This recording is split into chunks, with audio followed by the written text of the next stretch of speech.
नमस्कार, जय हिंद। कैसे हैं आप सभी? आप सभी का स्वागत है आपके अपने परिवार में।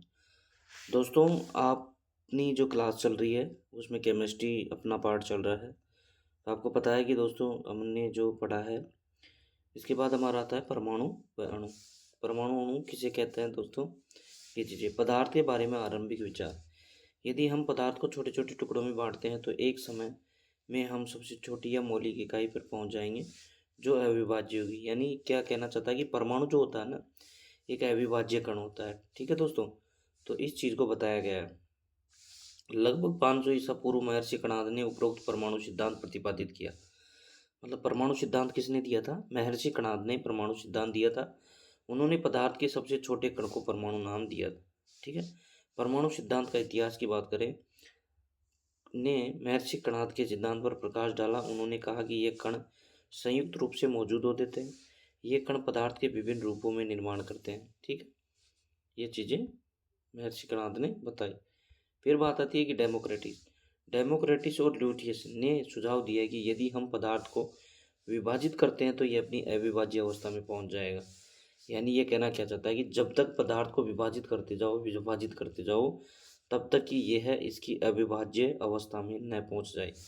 डेमोक्रेटिस ने इसे परमाणु या अविभाज्य कहा। परमाणु कहा या अविभाज्य। क्वेश्चन पूछा जा सकता है दोस्तों कि परमाणु या अविभाज्य कण किसने कहा था? तो डेमोक्रेटिस ने कहा था। ठीक है दोस्तों।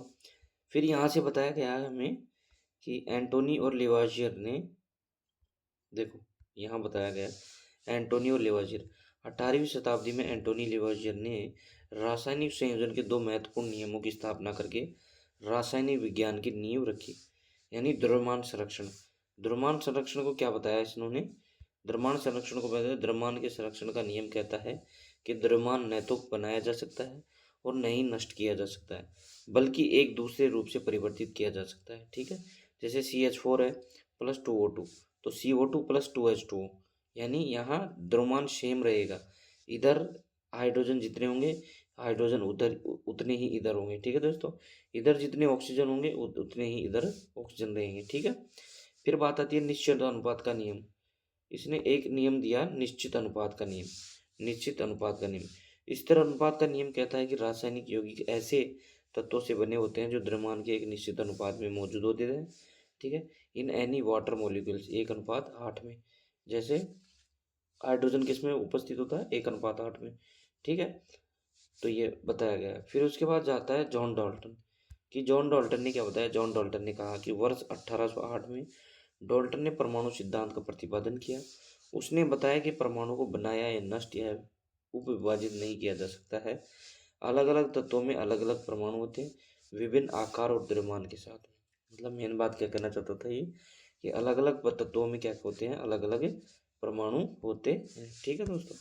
ये चीज़ें बताई उन्होंने।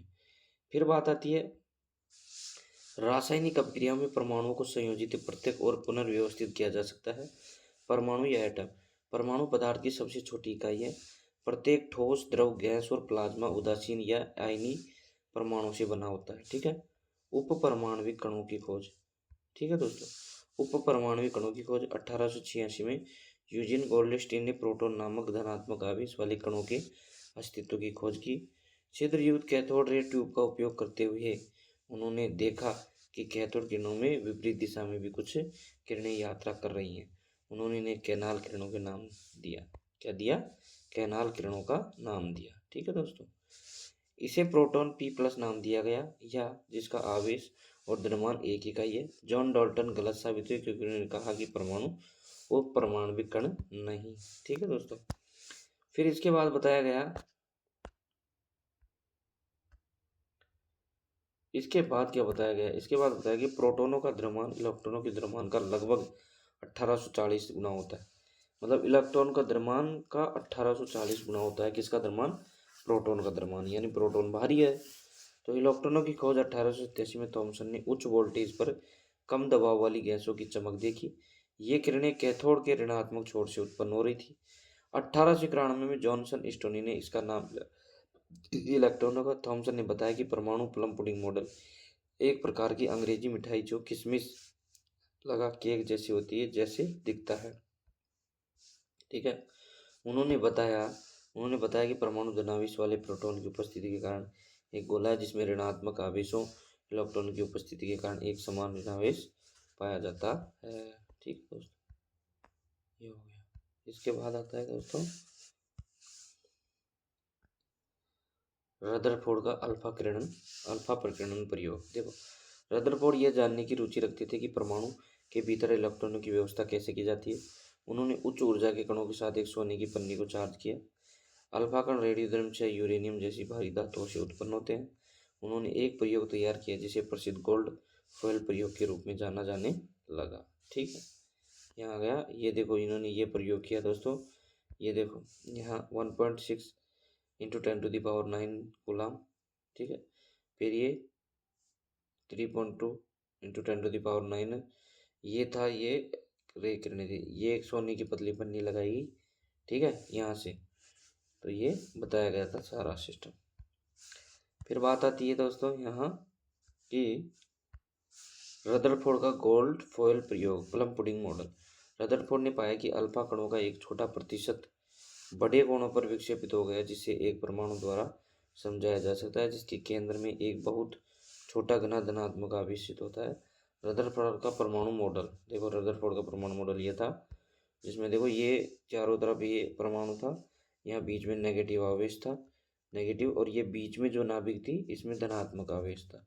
क्या था? धनात्मक आवेश था। ठीक है, इलेक्ट्रॉन नाभिक के चारों ओर स्थिर कक्षा में बिना विकिरण ऊर्जा के उत्सर्जन के चक्कर में लगते हैं। प्रत्येक कक्षा में एक स्थितिज ऊर्जा होती है और इसे ऊर्जा कोश या ऊर्जा स्तर कहा जाता है। ठीक है दोस्तों, ये हो गया। और फिर बात आती है यहाँ पे कक्षा या ऊर्जा स्तर को KLMN के रूप में नामित किया गया। जब इलेक्ट्रॉन सबसे कम ऊर्जा स्तर पर होता है तो इसे निम्न अवस्था कहा जाता है, जैसे K, L, M और N। ठीक है, ये होता है। उसके बाद ये न्यूट्रॉनों की खोज हुई। ये न्यूट्रॉनों की खोज बताई 1800 मई 1992 में जेम्स चैडविक ने घोषणा की कि न्यूक्लियस में एक या अपरिवर्तित कण भी है जिन्हें उन्होंने न्यूट्रॉन का। न्यूट्रॉन हाइड्रोजन के अतिरिक्त अन्य सभी परमाणुओं के नाभिक में प्रोटॉनों के साथ समायोजित होते हैं। न्यूट्रॉन शून्य आवेश वाला विद्युत उदासीन कण है। न्यूट्रॉनों का द्रव्यमान प्रोटॉनों के द्रव्यमान के लगभग बराबर होता है, यानी MP बराबर MN इजिकल टू 1.6 इंटू 10⁻⁻7 होता है। ठीक है दोस्तों, यहाँ तक आज अपन ने पढ़ा। आज अपनी क्लास छोटी रही दोस्तों। क्लास को लाइक करें, सब्सक्राइब करें, शेयर करना ना भूलें। जय हिंद, जय भारत।